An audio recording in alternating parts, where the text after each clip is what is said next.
What's good, y'all? Thanks for tuning into my video. Don't forget to like and subscribe. It doesn't cost you any money, but will help me out tremendously.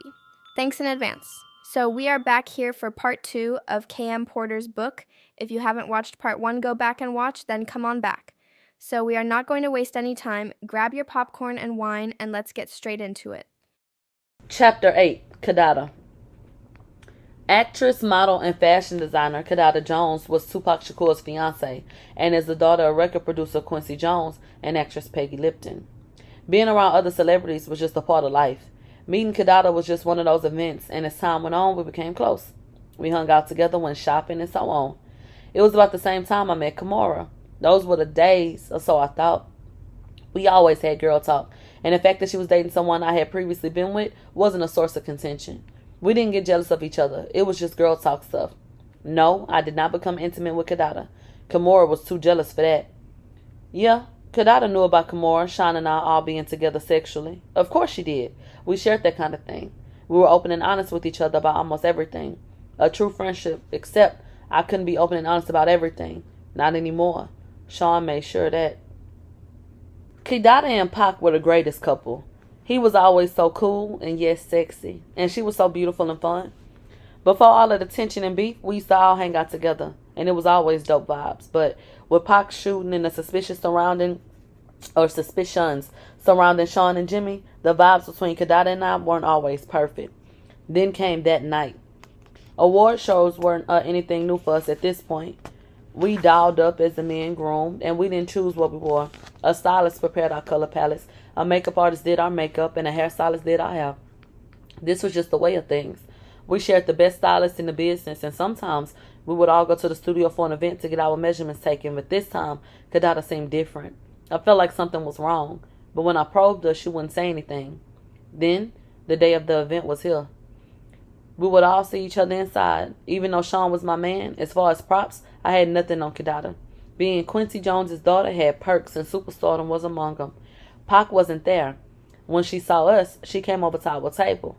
We sat around kicking it in a very dope vibe. Sean knew that he was going to clean up this award show. He had all but taken over the East Coast musically. And with all the hits, there really was no way he wouldn't.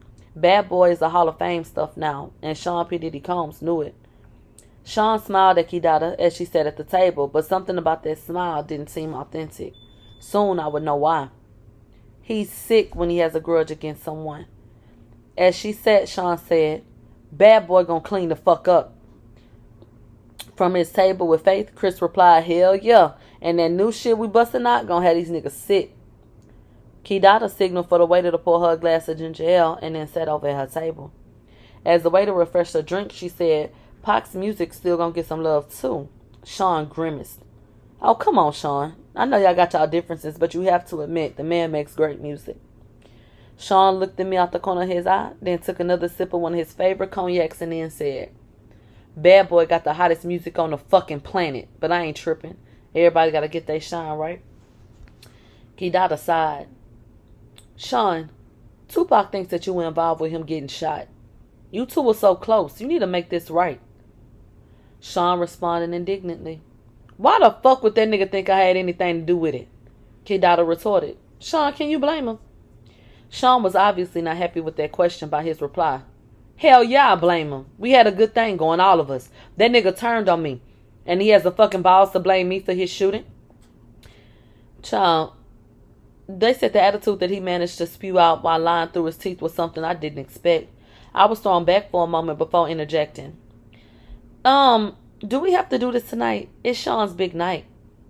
Kimora heard the ruckus and made her way over to our table as well. She sat down and said, "Hey, everybody," with that big dimple smile.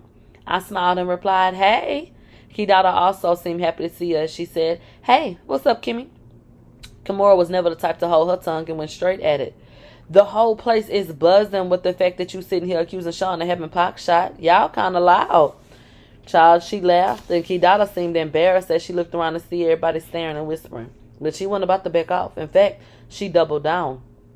"Anybody here not talking about it ain't real no way. We all know Sean was behind it." Kimora forced a smile. "Honey, we don't have to do this here." Kidada made clear that she was not about to be silenced as she continued. "Oh, Let's not hurt the feelings of Sean Puffy Combs. He had only one of the most prolific rappers in the game get shot. Sean clenched his hands into fists. If this was anyone else, this would have turned ugly. But this was Quincy Jones's daughter. Sean was a monster in the streets, well feared by men that knew. But he ain't want none of the smoke that Quincy Jones could bring. Kidada could continue in impunity. Sean couldn't touch her. Christopher and Mary both wanted to defend the super producer that made them famous. Both started to stand up and made their way over to the table. But Sean signaled them off with a firm motion of his hand. They remained in their seats, watching helplessly. Kidada seemed to be on a full rampage. "You not safe in the street, Sean. You think you untouchable?"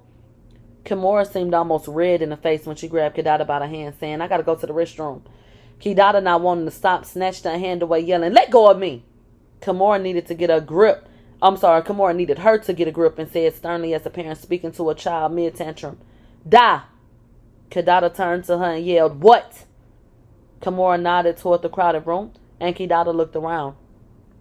Here, she deflated slightly. Kimura, non-control, focused on that. She spoke firm, but softly. "Let's go powder our nose." Kidada nodded with a grimace and gave a sharp look back at Sean, and she walked away. As the tension slowly melted away, I asked Sean, "You okay?" He didn't reply at first. He looked around, saw that no one was really paying attention now that the ruckus had died down, and stood to get the picture of ginger ale from Kidada's table.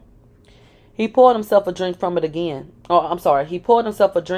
looked around again, saw no one was paying attention, and put the pitcher under the table.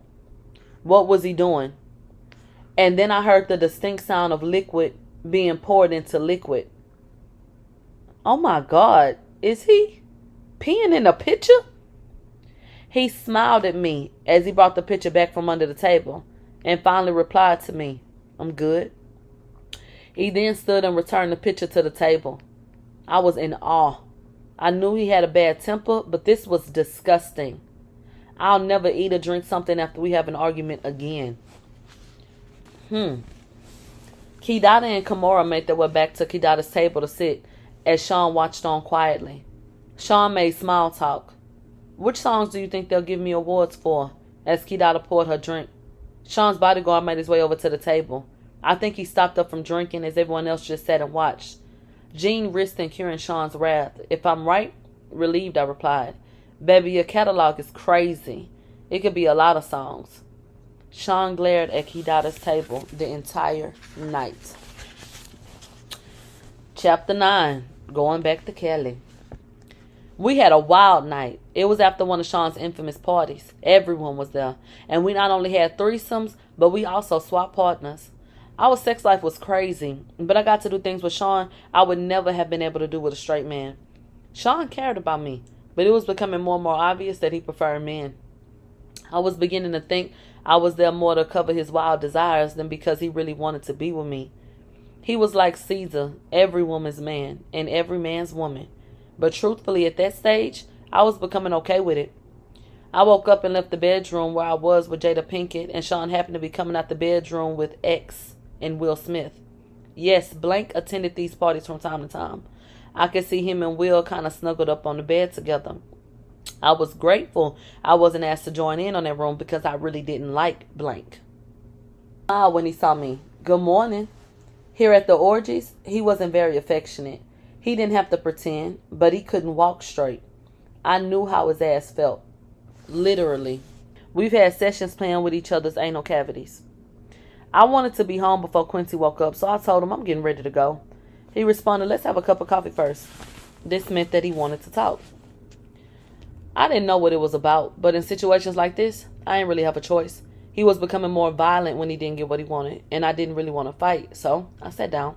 But before we started talking, Blank came out the room. Sean was wearing boxers, and Blank was in his birthday suit. Blank addressed us, "Morning," and when he turned around in order to close the door, there was a dried cum stain on his back.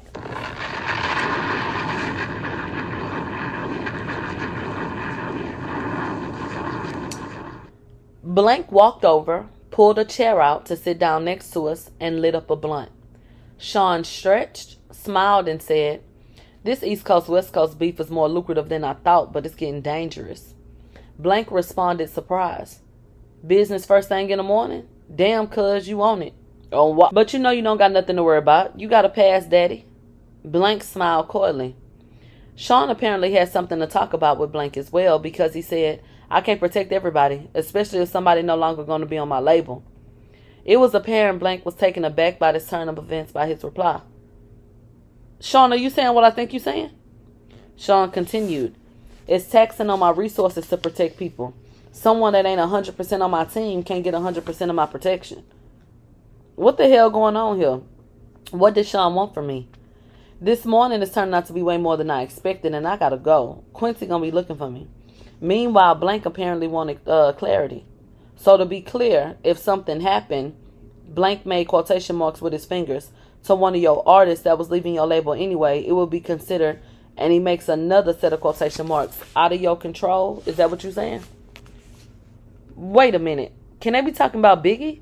Is Sean saying he won't protect Biggie? At this point, I was too young and too naive and too hungover to understand that this was not a lack of protection. This was a hit. Where did this come from this morning? But an older, wiser me understands now that I understand now things I didn't comprehend, all those years ago. Sean was just getting to the real reason that he had Blank there. The world was about to lose Biggie. Blank laughed. You a cold motherfucker. Sean said, why the fuck should I protect someone that ain't gonna stick around? I made him. That nigga should be worshiping the ground I fucking walk on. And I was thinking, Sean's ego was rearing its ugly head, and I wanted to get out of there, but instincts told me I need to tread carefully.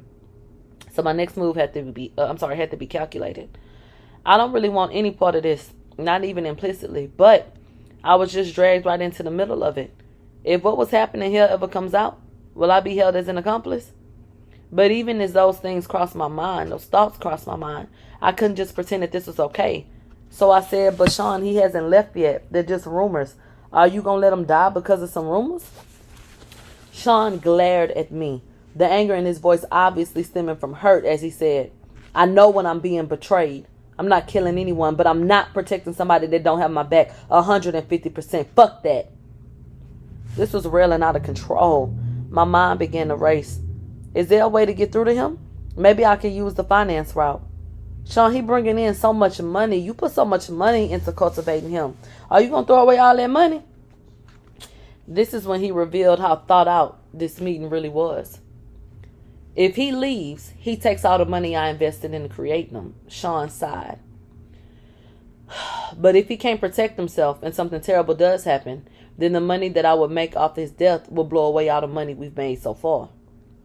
I was perplexed. Sean, but he continued. He's worth more to me dead than alive. Sean Combs is a calculated monster. Blank chimed in. I get that, fam. A lot of people out there want Biggie dead too. Without your protection, he don't stand a chance in Cali. Biggie is gonna die. This is crazy. I dare not say anything else about it. Sean smiles and stands to walk over to a safe behind a picture. There he pulls out a bag marked with Blank's name. He then turns to Blank and says, that's why you work your weight in gold. You understand me? Here's a little something for you to take care of my people. Blank smiled. Sean, I love you, baby. You know I got your back. Your problems are my problems. I'll make sure to have my people take care of your people.